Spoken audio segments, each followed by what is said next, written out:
Aïe aïe aïe, cette histoire qui nous est arrivée, c'est l'histoire de la famille Greenberg qui arrive au mariage du fils aîné avec un sentiment de joie mêlé à beaucoup de tristesse. Comment faire face à l'absence de leur maman guidant son fils sous la choupa, le deuil nuptial? Tout est arrivé si vite, leur maman était d'un courage et d'une énergie hors du commun. Tenant son foyer de 8 enfants d'une main de maître, elle travaillait, trouvait le temps de faire même du chesed, d'aller visiter les personnes âgées, s'occuper des personnes dans le besoin, préparer des repas chauds pour des femmes qui venaient d'accoucher. Peu importe à quel point elle travaillait ou combien elle portait sur ses frêles épaules, Feigi ne souffrait jamais de surcharge. Elle était en permanence joyeuse, une mère prodiguant des encouragements, de la chaleur. Et le plus remarquable, c'était son sourire qui émanait de son être le plus profond. Et à peine 14 mois, après avoir reçu le diagnostic d'une tumeur au cerveau, Feigi Greenberg quitte ce monde, laissant 8 orphelins âgés de 5 à 20 ans.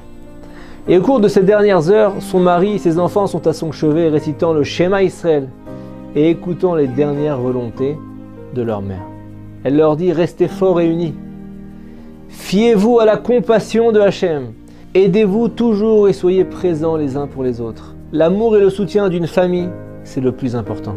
Je prierai pour vous dans le monde de vérité pour que vous trouviez chacun de bons conjoints pour la vie. » Et voilà que sur ces propos de foi, de émouna, de courage, Feigi ferme les yeux pour la dernière fois. Le terme de briser est trop faible pour décrire la douleur de la famille Greenberg. Mais la vie, on le sait tous, continue malgré le drame. 6 mois après le décès de sa maman, Baruch Greenberg, le fils aîné, se marie à Ruthie Krieger.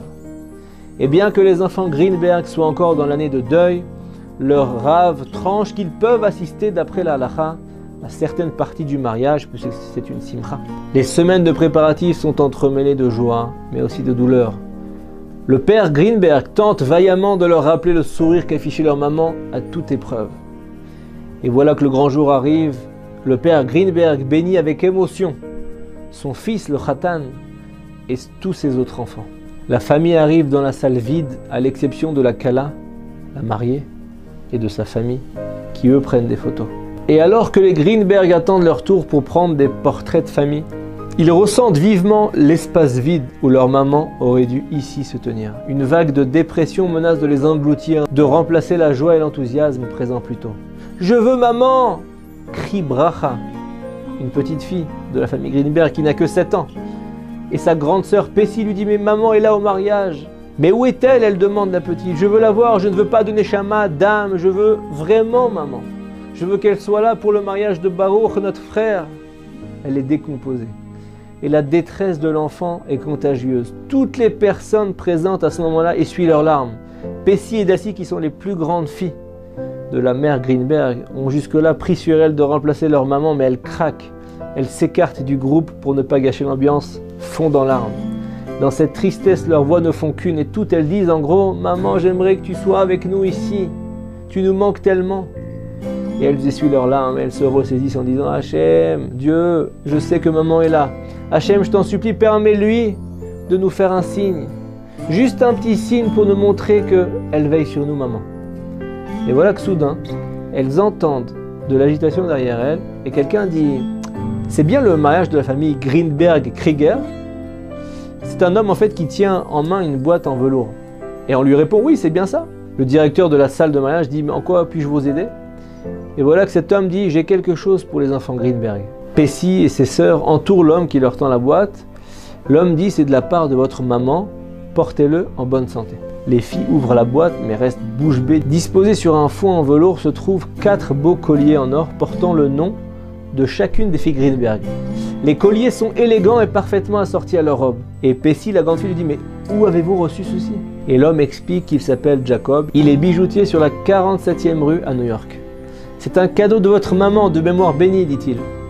Elle les a commandés peu avant de décéder. » Les filles mettent leurs colliers et sourient en dépit de leurs larmes. Quel beau cadeau, chargé de sens, quelques minutes avant le mariage de leur frère.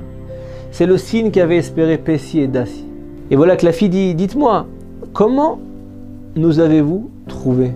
Et quand ma mère a-t-elle commandé ces colliers ? Aucune d'entre nous n'était au courant. » Et il leur répond « La raison de ma venue ici aujourd'hui, même est assez incroyable. Votre maman est venue dans mon magasin il y a 1 an, alors qu'elle était patiente à l'hôpital Mont Sinaï. Elle était partie se promener par une belle journée d'hiver avec une amie pour prendre de l'air frais. Et lorsqu'elle vit les colliers que je vends, elle a tout de suite décidé d'en commander 4 personnalisés pour chacune de ses filles. Elle me raconta qu'elle subissait des traitements au rayon pour sa maladie, et elle voulait offrir un cadeau spécial à ses enfants pendant cette période difficile. Et il leur dit: votre mère a payé pour les colliers et a laissé son adresse et son téléphone chez moi. Les colliers étaient prêts 4 semaines plus tard, mais malheureusement, j'ai eu une panne du système d'alarme incendie et tous mes papiers ont été inondés. J'ai perdu le papier portant votre adresse et téléphone et la seule chose que j'avais retenue, c'était votre nom de famille Greenberg. Je ne savais même pas que votre maman était décédée. Et comme je n'avais aucun moyen de vous joindre, j'attendais que votre mère me téléphone comme c'est l'habitude. Les mois sont passés et je n'ai eu aucune nouvelle d'elle. Alors j'ai mis les colliers dans mon coffre et j'ai oublié l'histoire. Et voilà que depuis 2 semaines, ma fille me demande d'aller lui chercher un colis dans un magasin dans le quartier de Borough Park. Et je n'ai pas trouvé un moment pour fermer ma boutique pour aller le chercher jusqu'à il y a 2 jours seulement où il y avait une manifestation qui m'a contraint à fermer la boutique 2 heures de temps. Je suis arrivé dans le magasin de Borough Park et j'entends 2 personnes parler du mariage Greenberg-Krieger. Et il disait: la mère du Khatan, Madame Greenberg, est décédée quelques mois plus tôt, etc. Et j'ai immédiatement pensé aux colliers qui sont restés dans mon coffre. C'était marqué Greenberg. Je me renseigne et je découvre que la Madame Greenberg venue dans mon magasin, c'est bien la maman du Khatan dont parlaient les 2 femmes dans la boutique. Je pensais donc vous envoyer le tout par un colis, mais tout en emballant, je me suis dit que je ferais une mitzvah beaucoup plus sérieuse en apportant les colliers au mariage moi-même. Et c'est pourquoi je suis venu et j'ai l'étrange impression que c'est votre maman qui m'a guidé jusqu'ici aujourd'hui. J'espère que vous les porterez en bonne santé.